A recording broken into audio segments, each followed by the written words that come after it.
Thank you for coming. అందరికీ పేరు పేరు ఆల్ ద ఛానల్స్ మీరు షేర్ చేసుకునే ఛానల్స్ కూడా. విజయ్ గారు, నేను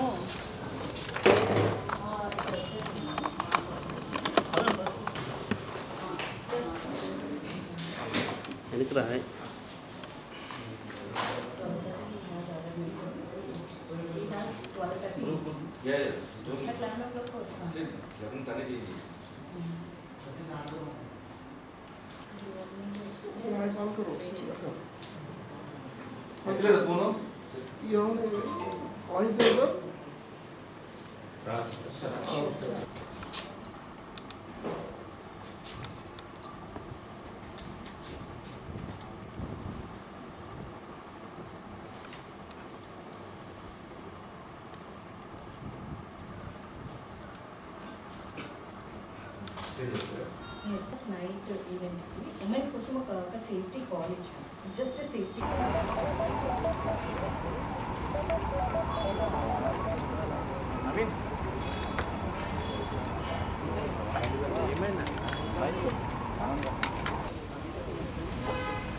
నమస్తే అండి. ముఖ్యంగా ఇక్కడికి విచ్చేసిన మీడియా మిత్రులందరికీ కూడా చాలా చాలా థ్యాంక్స్. నేను నిజంగా ఎక్స్పెక్ట్ చేయలేదు మీరు ఇంతమంది వస్తారు అని. నేను ఏం మాట్లాడాలని ప్రిపేర్ అవ్వలేదు, కానీ there is a pain in my heart. So almost ఇప్పటికి ఒక 14 రోజులు అవుతుంది ఇన్సిడెంట్ జరిగి. కానీ నేను హ్యూమన్ రైట్ కమిషన్కి అలాగే ఉమెన్ కమిషన్కి కంప్లైంట్ చేసి కేస్ నెంబర్ వచ్చే వరకు వెయిట్ చేయడం జరిగింది. At the same time Sankranti holidays కూడా రావటం వల్ల దీనికి కొంచెం టైం తీసుకోవాల్సి వచ్చింది నేను. అండ్ నాకు కూడా నా మానసికంగా నేను చాలా పెయిన్, డిప్రెషన్ నా ఫేస్లో కూడా తెలుస్తుంది. ఐమ్ నాట్ వెల్ అసలు. ఇప్పటికీ నాకు సమయం దొరికింది. At the same time cinema వాళ్ళంటే ఒక రకంగా, అంటే నేను ఆ పదం ఇప్పుడు నేను మీ ముందు యూజ్ చేయలేను, కానీ జేసీ ప్రభాకర్ రెడ్డి ఒక సీనియర్ పాలిటీషియన్. ఆయన ప్రస్తుతం అలయన్స్ ప్రభుత్వంలో ఉన్నారు. గతంలో మాజీ ఎమ్మెల్యేగా కూడా చేశారు. ప్రస్తుతానికి వాళ్ళ కొడుకు తాడిపత్రి ఎమ్మెల్యేగా చేస్తున్నారు. Municipal chairman commission of Tadipatri కూడా ఉన్నారు. సో వారు నా మీద అనవసరమైన వ్యాఖ్యలు చేశారు. మహిళల సంరక్షణ కోసం నేను మాట్లాడడం మాత్రమే జరిగింది తప్ప నేను ఎవ్వరి పేర్లు కూడా మెన్షన్ చేయలేదు. ఎప్పట్లాగే సోషల్ అవేర్నెస్ కోసం నేను వీడియోస్ చేస్తూ ఉంటా. సినిమా ఇండస్ట్రీలో చాలామంది అమ్మాయిలకు జరుగుతున్న అన్యాయాల మీద నేను ఎన్నోసార్లు మాట్లాడాను కూడా, కానీ సినిమా ఇండస్ట్రీ ఎప్పుడు కూడా నేను మాట్లాడింది కండెమ్ చేయలేదు. అండ్ శివబాలాజీ గారికి, మాదల్ రవి గారికి కాల్ చేయడం జరిగింది. సినిమా ఇండస్ట్రీ అమ్మాయిని అయినందుకు నన్ను పని కట్టుకొని ఇలా అన్నారు. సినిమా షూటింగ్స్లో పూలు చల్లుకోవడం వల్ల వాళ్ళు నేకెడ్గా ఉంటారు అన్న ఒక విషయాన్ని కూడా ఆయన ప్రస్తావించి బాడీ షేమింగ్ చేయడం కానీ, సినిమా క్రియేటివిటీని కించపరచడం కానీ, లేకపోతే సినిమా వాళ్ళు అంటే ఒకసారి సినిమా చేసి మానేస్తే, లేకపోతే సినిమాలు చెయ్యాలంటే కూడా వాళ్ళు ప్రాస్టిట్యూషన్ కిందే లెక్క కడతారు, లేకపోతే వాళ్ళు అదే చేసి బతుకుతుంటారు, బ్రతుకుదెరుకు వాళ్ళకి అదే బ్రతుకుదెరు అని ఆయన పదే పదే మాట్లాడడం. క్షమాపణ 2 రోజుల తర్వాత చెప్పినా సేమ్ ఇష్యూ మళ్ళీ చెప్పారు. వాళ్ళు ఏదో బతుకుదెరువు కోసం చేసుకుంటూ ఉంటారు, కానీ నేను అనకూడదు. సో సినిమా వాళ్ళంటే ఇంకా బతకడానికి ఇంకా వేరే పనేం లేదు. నా పార్టీకి నేను సినిమా ఇండస్ట్రీలో ఈ మధ్యకాలంలో సినిమాలు చేయట్లేదు. నేను బెంగళూరులో జాబ్ చేసుకుంటూ అక్కడ బ్రతుకుతూ ఉంటే నన్ను పుల్ చేసి ఇలాంటి మాటలు మాట్లాడడం నాకు చాలా చాలా బాధ కలిగించింది. శివ గారికి ఎప్పుడైతే నేను కాల్ చేశానో ఇలా నాకు మన సినిమా ఇండస్ట్రీ నుంచి కండెమ్ చేయాలని అడిగితే చాలా వెంటనే స్పందించారండి. 15 సంవత్సరాలుగా శివబాలాజీ గారు కానీ, మాదల్ రవి గారు నాకు మంచి సన్నిహితులు. బట్ ఇక్కడికి వచ్చేసరికి స్నేహితులు అన్నది ఇంపార్టెంట్ కాదు. ఎందుకంటే మాకు కొన్ని బైలాస్ ఉంటాయి. దాని ప్రకారం మాత్రమే వాళ్ళు ఏదైనా యాక్షన్ తీసుకోగలరు. పర్సనల్ ఇష్యూస్ అన్నది ఇక్కడ తీసుకోరు. ఇది సినిమా ఇండస్ట్రీకి సంబంధించింది. నేను ఇక్కడ సినిమాలు చేశాను కాబట్టి దానికి ఏం కావాలని మొత్తం ఆయన స్టోరీ విన్న తర్వాత హీ సెడ్ ఓకే, ఇది తప్పకుండా నేను రిసీవ్ చేసుకుంటానని చెప్పారు. థ్యాంక్ యూ శివ గారు, థ్యాంక్ యూ సో మచ్. అలాగే మంచు విష్ణు గారితో కూడా మాట్లాడడం జరిగింది. హీ సెడ్ ఓకే అని చెప్పారంట. వెంటనే రెస్పాండ్ అయ్యారు, వితిన్ సెకండ్స్లో రెస్పాండ్ అయ్యారు. చాలా చాలా థ్యాంక్స్. ఎందుకంటే నేను ఈ విషయంలో నిజంగా థ్యాంక్ యూ చెప్పుకోవాలి. రవి గారు థ్యాంక్ యూ అండి. బికాజ్ నేను చాలాసార్లు సినిమా ఇండస్ట్రీ మీద ఎన్నో విషయాల మీద నేను చాలా హార్ష్గా మాట్లాడడం కూడా జరిగింది. కాకపోతే ఇండస్ట్రీ ఒక్కటే అనుకుంది, మాధవి ఎప్పుడు మాట్లాడినా కఠినంగా మాట్లాడుతుందేమో కానీ బట్ రైట్ టాపిక్ మాట్లాడుతుంది మా అమ్మాయి అనుకున్నారు. అందుకే ఈరోజు మా అసోసియేషన్ కూడా స్పందించింది. నేను నిజంగా మనస్ఫూర్తిగా థ్యాంక్ యూ చెప్తున్నాను. ఎందుకంటే మాధవీలత అనే అమ్మాయి ప్రజలకు తెలిసింది సినిమా ఇండస్ట్రీ ద్వారానే. ఆ రెస్పెక్ట్ నాకు ఎప్పుడు ఉంటుంది. ఈ రోజుకి నేను ఈవెంట్లు చేయగలుగుతున్నా, డిజిటల్ యాడ్స్ చేయగలుగుతున్నా కేవలం సినిమా ఇండస్ట్రీ వల్లే. నాకు మనీ వస్తుంది, నేను బతుకుతున్నాను. దో జాబ్ ఉన్నా ఇది కూడా నాకు బ్రతుకు తెరువుకు నాకు చాలా అవసరం అవుతుంది. ఇలాంటి రంగంలో నేనున్నందుకు ఎప్పుడు నేను ప్రౌడ్ ఫీల్ అవుతాను. రంగులేసుకునే వాళ్ళని అవమానిస్తున్నా సరే మేము ఇంకా వేరే రంగాల్లోకి వెళ్ళి పాలిటిక్స్లోకి వెళ్ళాను. పాలిటిక్స్లోకి వెళ్ళింది సినిమా రంగం ఇచ్చిన గుర్తింపు నాకు ఇంకా ఎక్కువ గుర్తింపు తీసుకొచ్చింది. ఈరోజు ఇంతమంది మీడియా మిత్రులు వచ్చినా లేకపోతే అలాంటి సీనియర్ పొలిటీషియన్స్ కామెంట్ చేస్తున్నారన్నా నాకంటూ ఒక గుర్తింపు ఉండడం వల్లే. కానీ పదే పదే ఇంతకుముందు ఇప్పుడు రేపు పొద్దున కూడా స్మృతి ఇరానీ గారు కూడా అన్నారు, మేము సినిమా వాళ్ళం అయినందువల్లే మా విధానాల గురించి ఖండించాలే తప్ప మా పాత్రలో లేకపోతే మేము సినిమా యాక్టర్లను మమ్మల్ని పదే పదే క్యారెక్టర్ అసాసినేట్ చేయడము అన్నది కరెక్ట్ కాదు అని. సో ఇంతకంటే నేను ఏం మాట్లాడలేకపోతున్నాను. Because still there is a pain. నేను ఎమోషన్ అవుతూనే ఉన్నాను. ఏడ్చి పెడితే నేను చాలా వీకర్ అనుకున్నా. I'm not weaker, I'm a fighter. నేను ఫైట్ చేస్తాను. మొదటగా నన్ను సినిమా అమ్మాయిగా నన్ను ఖండించారు, బూతులు మాట్లాడారు కాబట్టి నేను ఫస్ట్ నా మొదటి అడుగు మా ఏం చేస్తాను అన్నది ఖచ్చితంగా నేను మీడియాకి ఇన్ఫామ్ చేస్తాను. I fight for justice. నాకు ఇలాంటి మాటలు నన్నే కాదు ఫర్దర్గా ఏ అమ్మాయిని కూడా సినిమా ఇండస్ట్రీలో బయటికి వెళ్ళి పని చేసుకోవడానికి మాకంటూ గౌరవం కావాలన్నదే నా ముఖ్య ఉద్దేశం, అంతకంటే ఇంకేమీ లేదు. మాధవీలత గారు ఇప్పుడు ఈ సిచ్యువేషన్లో ఏం ఫేస్ చేస్తున్నారో వెరీ సారీ ఫర్ దట్. ఎందుకంటే ఒక మారల్ సపోర్ట్గా చెప్పగలుగుతాను తప్ప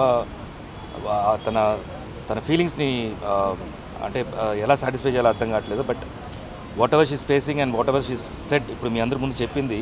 తను ఆల్మోస్ట్ 2 డేస్గా నాకు చెప్తూనే ఉన్నారు. అండ్ ఎంత పెయిన్ ఉంది అనేది ఉండండి చేతిలో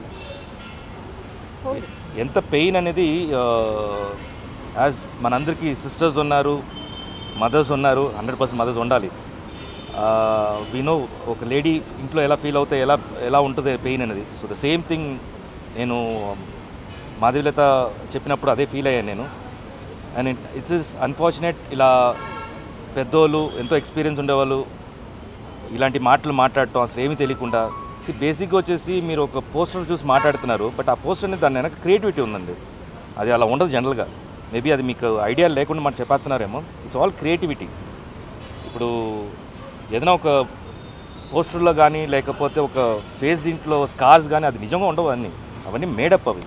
సో ఫస్ట్ బేసిక్గా నేను ఎక్కువ డీటెయిలింగ్ వెళ్ళట్లేదు, ఎందుకంటే నిజంగా కొన్ని మనం మాట్లాడి కూడా చాలామంది పిల్లలు కూడా చూస్తుంటారు ఛానల్స్ని. సో నేను కొంచెం లిమిటెడ్గా మాట్లాడుతున్నాను. అండ్ నాకు ఎప్పుడు అనిపిస్తుంది ప్రతి ఒక్కసారి పొలిటీషియన్స్ డిఫరెంట్ పార్టీస్ ఉన్నాయి, మీరు ఒకరు వచ్చేసి అట్ లాస్ట్ మీరు జనాల కోసమే మాట్లాడతారంటారు, కానీ ఎక్కువగా వెళ్ళిపోయి పర్సనల్ లైఫ్కి వచ్చేస్తున్నారు. అదేంటో తెలియట్లేదు. అది ఒక నాకు తెలిసి 12 yearsగా స్టార్ట్ అయింది. అది ఎక్కువ పర్సనల్ అటాక్స్కి వెళ్ళిపోతున్నారు అండ్ సినిమా ఇండస్ట్రీకి మీదకి వచ్చేస్తున్నారు. బేసిక్గా నేను ఒకటి ఎప్పుడు ఏమనిపిస్తుంది అంటే మా ఆర్టిస్టుల గురించి మాట్లాడేటప్పుడు, అంటే మా ఆర్టిస్టు పాలిటిక్స్ ఫీల్డ్ ఎంటర్ అయినప్పుడు వాళ్ళ గురించి మాట్లాడేటప్పుడు ఎంతోమంది ఆర్టిస్టు పొలిటీషియన్స్ అయ్యారు, బట్ ఒక పొలిటీషియను నోన్ ఆర్టిస్ట్గా అవ్వాల. సో మా ఇండస్ట్రీ ఇంకా టఫ్ మీ పాలిటీషియన్స్కి ఇక్కడ, ఎందుకంటే ఒకరికొకరు తిట్టేస్తే పాలిటిక్స్ అయిపోతుంది. అది దట్స్ పాలిటిక్స్ ఈ రోజుల్లో. నిజంగా జరుగుతుందా, వర్క్ జరుగుతుందా, లేకపోతే వచ్చేసి మా జనాలకి మనుషులు జరుగుతుందని పక్కన పెట్టేస్తే ఒకరు తిట్టుకోవటం మాత్రం ఎక్కువ అయిపోతుంది ఆన్ కెమెరా. సో బేసిక్గా మాకు కెమెరా ముందు నటించడం వచ్చు, బట్ జనరల్గా వచ్చేసి బయట కూడా నటించడం అనేది మీ దగ్గర నుంచి నేర్చుకోవాలి మేము. సో ప్లీజ్ మా జోలికి రావద్దు, మిమ్మల్ని రిక్వెస్ట్ చేసుకున్నాను అంతే.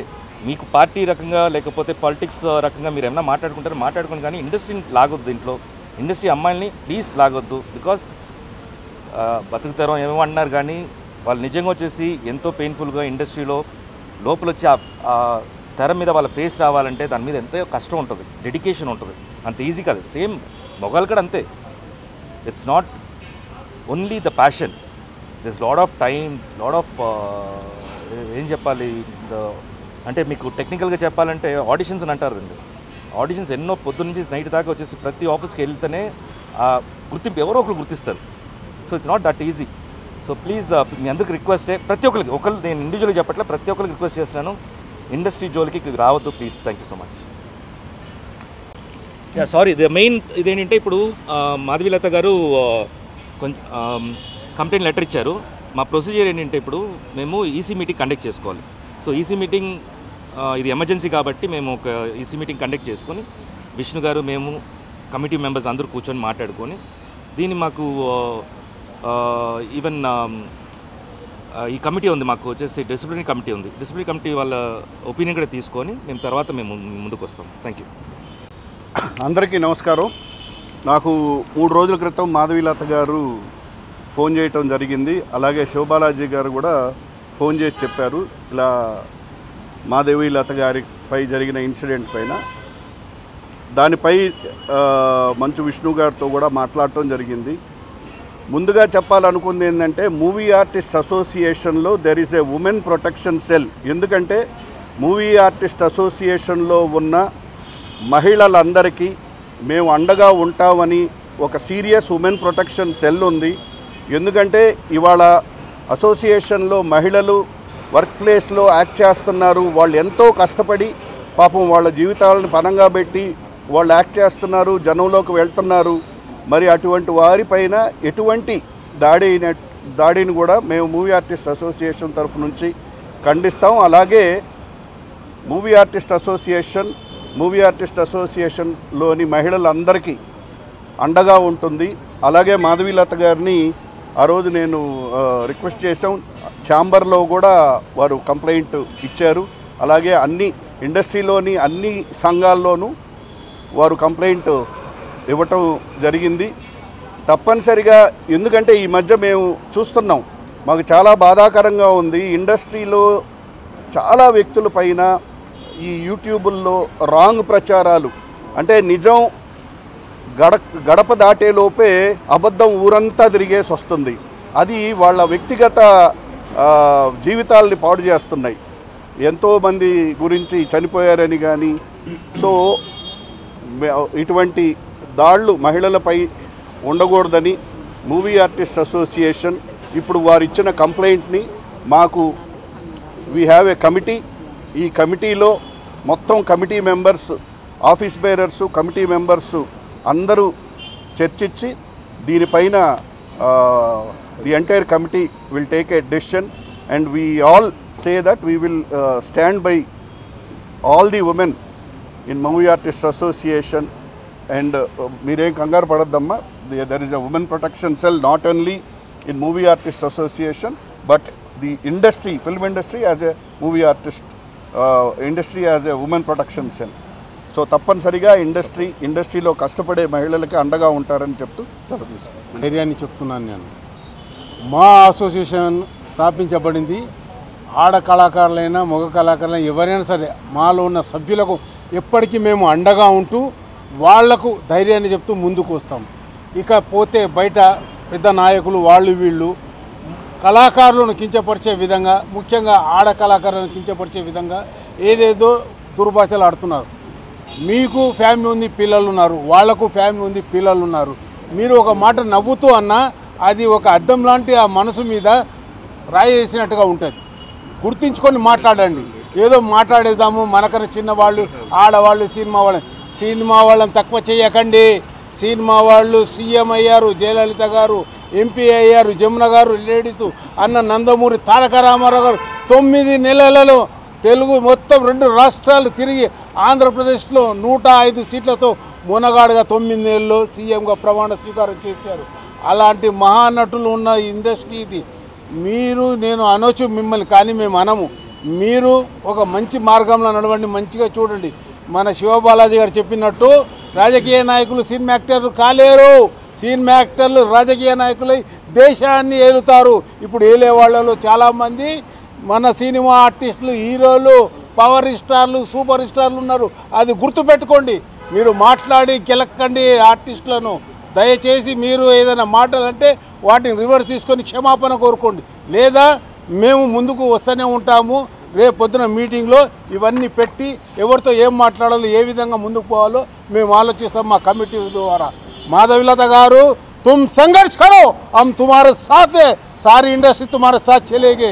हम आपके भाइया है, आपके मदद करने वालों में से है.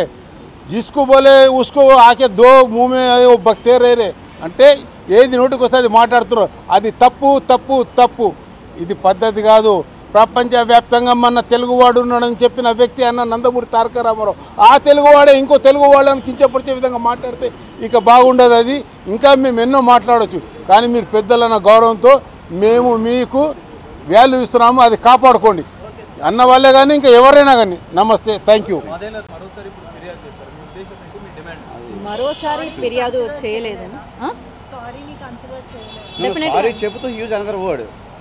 సరే అమ్మా, ఇప్పుడు నేను మిమ్మల్ని తిట్టినా మీడియా ముందు కాదు, నేను మిమ్మల్ని కదా ఎగ్జాక్ట్లీ వచ్చేసింది కదా, కోపం వచ్చింది కదా, చిన్న మాట జస్ట్ క్వశ్చన్ అడిగితే క్వశ్చన్ అడగగానే మీకు మమ్మల్ని టార్గెట్ చేయొద్దు అన్నారు. అంత బూత్ నేను తిట్టించుకున్నా. మిమ్మల్ని టార్గెట్ చేయడం నా ఇంటెన్షన్ కాదు, మిమ్మల్ని తిట్టడము. అడిగినంత మాత్రాన నేను మిమ్మల్ని తిట్టను. జస్ట్ అడిగినందుకు మీకు కోపం వచ్చింది. జస్ట్ మీరు క్వశ్చన్కి నేను క్వశ్చన్ వేసాను అంతే. వెంటనే మీకు రియాక్షన్ వచ్చింది కదా. నేను ఎగ్జాంపుల్ చూపిస్తానమ్మా డెఫినెట్గా. ఎందుకంటే ఆయన క్షమాపణ ఎలా చెప్పారంటే ఎగ్జాక్ట్గా మీరు మళ్ళీ వీడియో చూడండి. నేను తప్పు చేయలేదు, నేను తప్పు మాట్లాడలేదు, కానీ తప్పు చేశాను అంటున్నారు కాబట్టి మై అపాలజీస్ టు హర్. పాపం ఆ పిల్లని అనాల్సిన పని ఏంటి? అంత పాపం నేనేం కాదు. అయ్యో పాపం అనేంత స్థితిలో కూడా నేను లేను.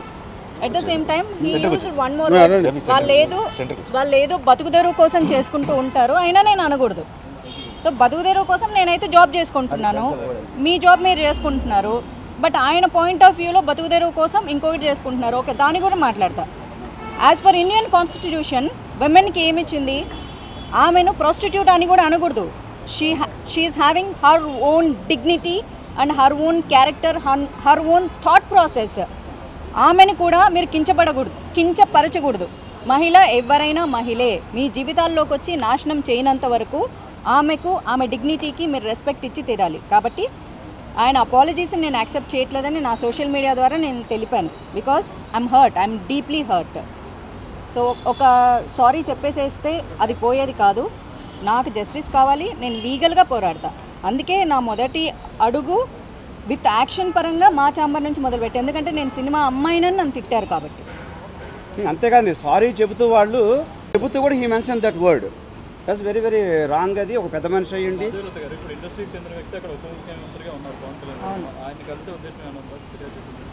నేను నెక్స్ట్ ఇది మొదటి అడుగు అన్నాను కదండి, దాని తర్వాత ఖచ్చితంగా ఉంటుంది. చర్యలు లీగల్గా తీసుకోవాలండి. నేనేం చర్యలు తీసుకోను. లీగల్గా నేను ఖచ్చితంగా ప్రొసీడ్ అవుతా. మొట్టమొదటిగా నేను మీడియాకి ఇన్ఫామ్ చేస్తాను. అందుకే మొదటగా నేను ఇప్పుడు చెప్తున్నాను, మహిళా కమిషన్కి నేను మొట్టమొదటిగా కంప్లైంట్ ఇవ్వడం జరిగింది. తర్వాత హ్యూమన్ రైట్స్ కమిషన్ కూడా, because I'm hurt and I'm threatened. So వాళ్ళిద్దరికి ఇచ్చా. కేస్ నెంబర్స్ కూడా ఫైల్ అయ్యాయి, నా దగ్గర ఉన్నాయి, మీకు ఇస్తాను. దెన్ విత్ యాక్షన్స్ పరంగా నేను మా అసోసియేషన్కి రావడం జరిగింది. మా అసోసియేషన్ని బ్లేమ్ చేయలేదండి. తను ఇలా కంప్లైంట్ ఇచ్చాము, వై నాట్ యాక్షన్ అనేసి ఏదో పెడుతున్నారు వాళ్ళు. దాంట్లో క్లారిటీ లేదు. మీరు వచ్చి మా దగ్గర క్లియర్గా కూర్చొని మాట్లాడితే తప్ప నాకు ఆ ఇష్యూ గురించి ఏంటి తెలీదు. లేదు, అది మేము సీరియస్గా తీసుకోవట్లేదు. వేరే వేరే పనులు ఇప్పుడు డైరెక్ట్గా వచ్చేసి ఇప్పుడు మాధవీలత గారు వచ్చారు కాబట్టి ఇది ఒక ఇష్యూ. ఇంకా లేని ఇష్యూస్ ఉన్నాయి, వాటి మీద కాన్సన్ట్రేట్ చేస్తున్నాం. ఇప్పుడు లేని దాన్ని మేమే వెతుక్కొని వెళ్ళి మా మీద కంప్లైంట్ వేస్తారు, మేము మీద కంప్లైంట్ వేస్తున్నాం. మీరే చెప్పారు కదా, నేను చెప్పానండి. మళ్ళీ చెప్పాలంటే మళ్ళీ చెప్తాను. నేను ఎప్పుడు ఇవ్వలేదు, మాకు కంప్లైంట్ ఇవ్వలేదు. మాధవీలత గారు ఇలా ఇచ్చారండి, అలా పూనం కౌర్ గారు ఇచ్చి దీనికోసం మాట్లాడాలి. ఆవిడే మాట్లాడుకుంటుంది. అది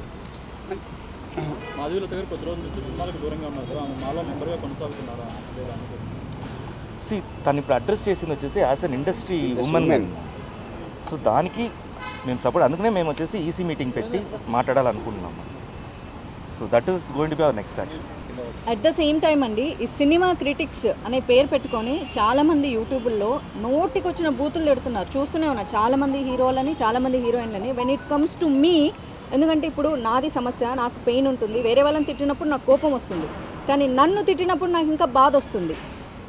ఈ అమ్మాయిని ఈ మాటే కాదు, ఈ అమ్మాయిని కూడా దాన్ని ఈ మాటే కాదు, ఇంతకంటే ఇంకా ఏదైనా పెద్ద బూత్ ఉంటే అది తిడితే చాలా బాగుంటుంది, చెప్పు తీసుకొని కొడతామని ఈ సినిమా క్రిటిక్స్ అనే పేరుతో చాలామంది ఆడవాళ్ళు, చాలామంది మగాళ్ళు బతికేస్తున్నారు. సో అది కూడా అసలు కరెక్ట్ కాదండి. ఇక్కడ సినిమా క్రిటిక్స్ అంటే సినిమా ఇండస్ట్రీని హెల్తీగా క్రిటిసైజ్ చేయాలి తప్ప సినిమా వాళ్ళని అమ్మనా బూతులు తిడితే వాళ్ళు ఎప్పటికీ సినిమా క్రిటిక్స్ అవ్వరు. పక్కన పేరు పెట్టుకున్నంత మాత్రాన they can't be official. So ఇదొక్కటి నేను చెప్పాలనుకుంటున్నా. సో వాళ్ళ మీద కూడా లీగల్ యాక్షన్స్ తీసుకోవాలని అనిపించినా తీసుకొని వాళ్ళని హీరోలని, హీరోయిన్లని చేయదలుచుకోవట్లేదు కాబట్టి ప్రస్తుతానికి వదిలేస్తున్నా. బట్ రేపొద్దున నా గురించి ఇంకొక మాట మాట్లాడితే కనుక డెఫినెట్గా చాలా పెద్ద సీరియస్ యాక్షన్ లీగల్గా తీసుకుంటానని చెప్తున్నాను.